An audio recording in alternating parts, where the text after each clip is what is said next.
Hey, Rob, how are you? Hey, Mike. Good to see you. You too. Rob, if I could start you just with your thoughts on the impact of LeBron and AD's signing and committing to future years with the franchise. What is the biggest thing that you take out of that and what that means? I think probably the word trust. I think AD and LeBron, I think, share a common quality with us of just being about the work and trusting the work. And I think yesterday, when we got the commitment from both of those players, it was a great day that was defined by the trust we've built in the relationships with those guys, and just really a truly exciting day for Lakers Nation and the fans, knowing that those two pillars of the franchise will be with us for a long time. It's a great moment.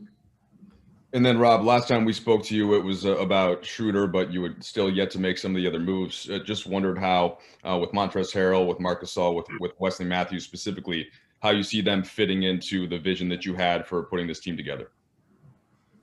Yeah, I think the first thing when you go into free agency and have a new roster, your first thoughts go to the guys that were such a huge part of winning the 17th championship for the Lakers, and guys like Rajon and Dwight and JaVale and Danny and Avery, who will be etched in the history of this franchise forever. Um, and it's hard to see those guys go or be on other teams, and we're so grateful for what they've meant to us and what they mean to this franchise. Um, but free agency itself, I guess, to use a metaphor analogy, I recently with my wife watched The Queen's Gambit on Netflix. I don't know if anyone's watched that show, but free agency is a little bit like playing a game of simultaneous chess with 29 other teams, and they're all really smart, and they have their plans and their boards, and they're going to make their moves. And we've thought out our various chess moves that we can make, and you never know exactly how the game's going to be played out. I think if you watch that show on Netflix, you see the ins and outs of chess and how to study the board, but you don't know until you play the game how it's going to go. But I think to come out of it with some of the new players we were able to sign, Montrezl Harrell, and you said Dennis Schroeder we picked up in the trade, Wes Matthews, Marc Gasol, and then bringing back some of the core players from last year's team. Um, we're excited that the work we put into it, the preparation that the front office put into it, panned out where we feel like we have a strong roster. Okay, we're going to go to Bill Oram, please. Hey, Rob, good to see you again. Last time we talked to you, you said you weren't going to be complacent with this as you approach this offseason, and I think that there's been quite a bit of overhaul for a team that won a championship. And I'm curious how you approach this offseason in terms of really wanting to keep your foot on the gas, and how different you see this team being in terms of the way it will play, and what gives you confidence that you guys can recapture some of the, for lack of a better term, magic or chemistry that you guys had that carried you to that title. Well, I think Frank Vogel and his coaching staff have made it really clear that the identity of this team is centered on sort of defense and just playing gritty, tenacious basketball. When you have talented guys like LeBron and AD, things on the offensive end are going to work themselves out. But if you look at the guys we added, Schroeder, I think, is a pit bull of a defender. Montrezl Harrell is one of the hardest playing players in the NBA, just the way he brings it every night. I think Marc Gasol, a defensive player of the year, who is one of the highest IQ players in today's game. So, and then Wesley Matthews, who's been just a standout 3-and-D guy. So I think it's really building a team around the identity of kind of how the coaching staff wants to coach. And that's with defense and high basketball IQ and grit. And that's how we built it. Those threads and those themes can run through a franchise and can continue because, it's just the natural part of sports that players will come and go. But if you have that that identity and who you are and how you will play, that'll endure. And that's what this team's about right now.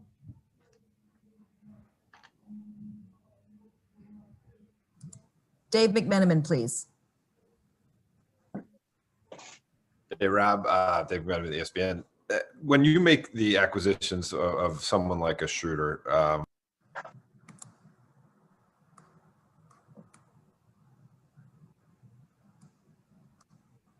hey, Rob, Dave, when you make an acquisition like someone like Dennis Schroeder and you recognize your cap situation moving forward, how vital it is to get ahead of that and have conversations with his representatives about the potential for a long-term commitment after the contract is up, considering that you'd be able to go above the salary cap to re-sign someone like him.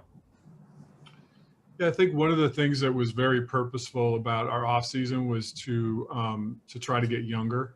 I think we have obviously, again, with LeBron and AD as the two pillars, our two captains, our two unicorns, it's being able to find young players that can win now and also carry forward the torch with AD, lining up with his age. I think Schroeder's a great example of that.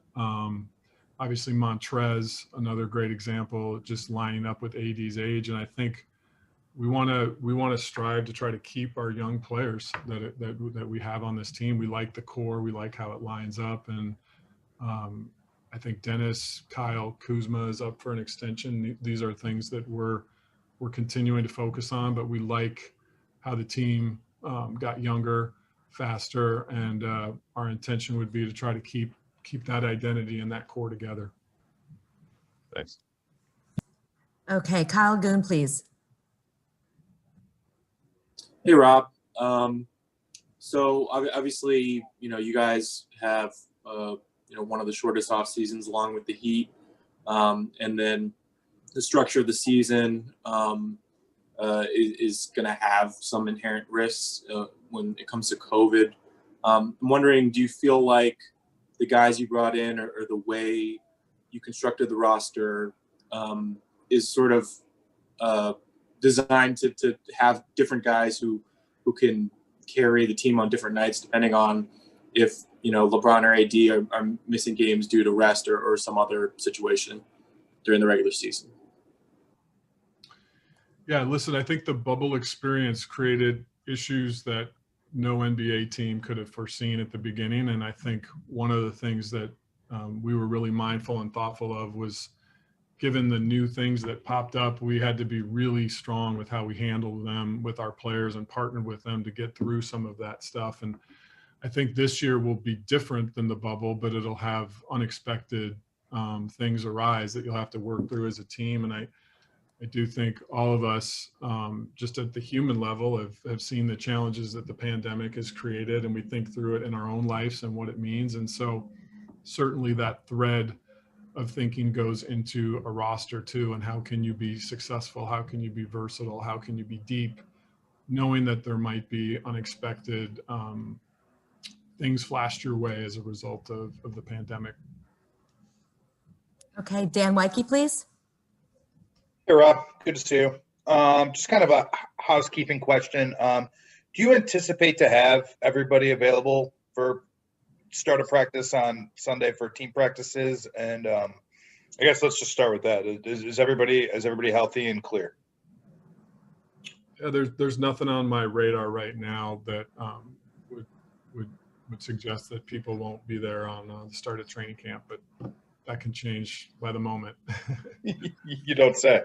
I think the second question I have for you is, Bill touched on this a little bit.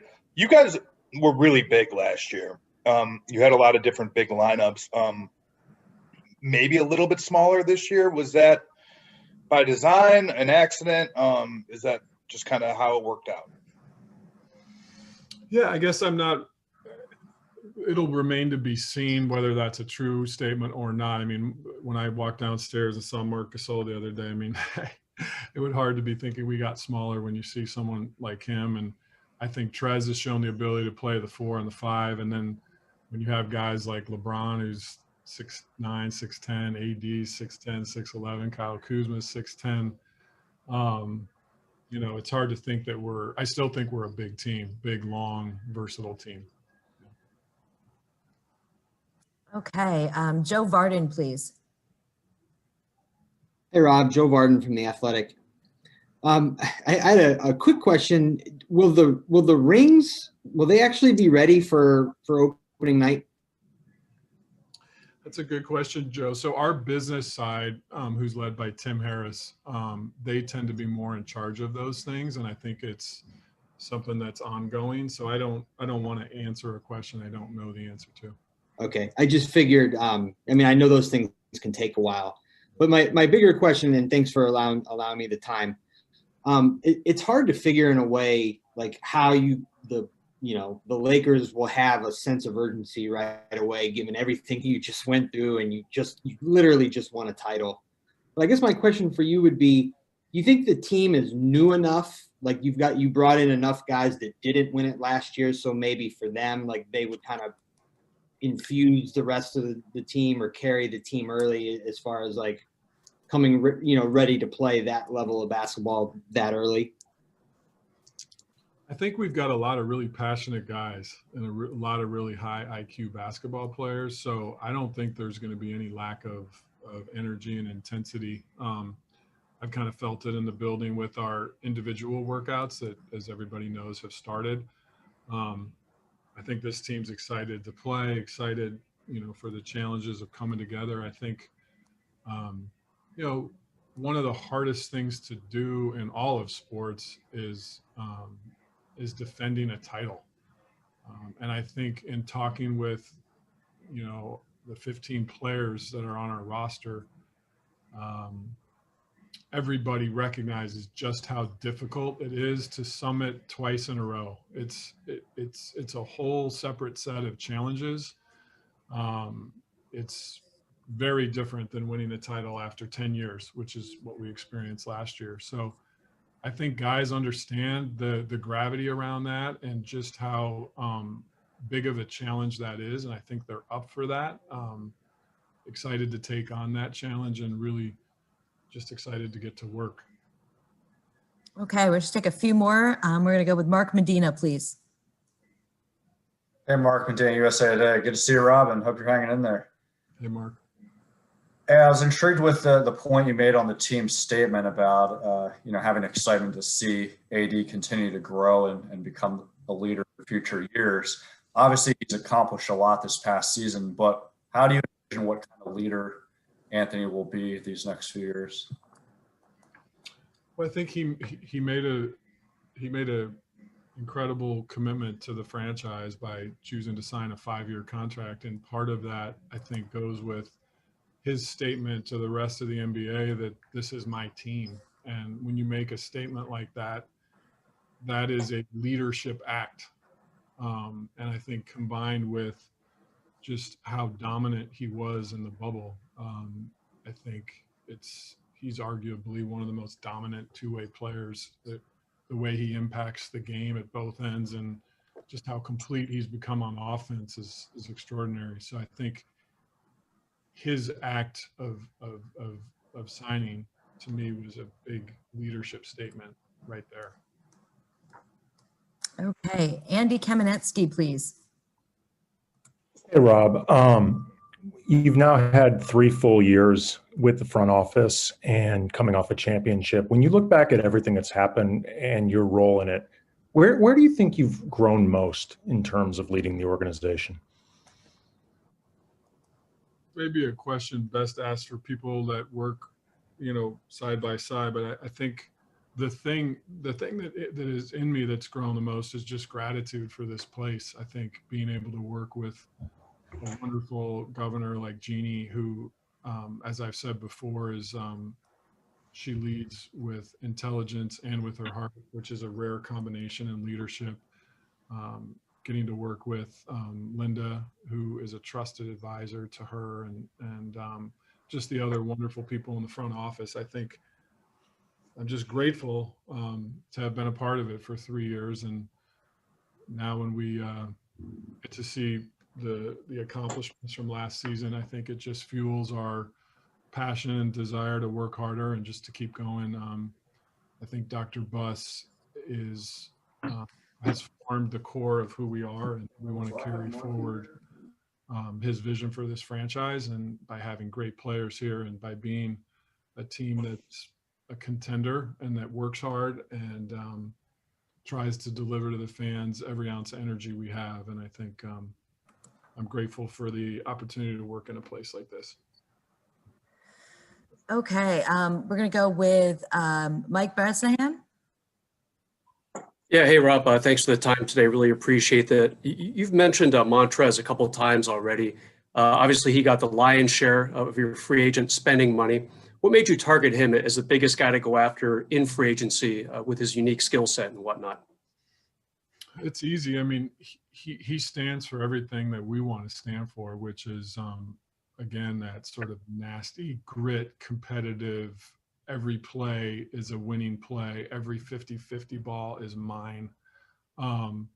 He's a terror and a beast to play against. And the energy he brings is, it's palpable already. You know, just having him in the building, I was downstairs yesterday and I said, I feel like, you know, when you walk in, the electricity in the building like spikes or something and all the lights get brighter because he just has that enthusiasm and passion for the game and for competition. And, you know, to get a chance to sign a player like him is such a privilege. So, and I think, you know, some of the guys that we were able to sign and bring back too, I think KCP was such an important standout for us. Again, his two-way abilities in the bubble, and you know, Caruso is continuing to grow. He plays with that same grit and grind. And Markieff Morris, you know, we just love his versatility, his ability to play small ball 5, to play stretch 4.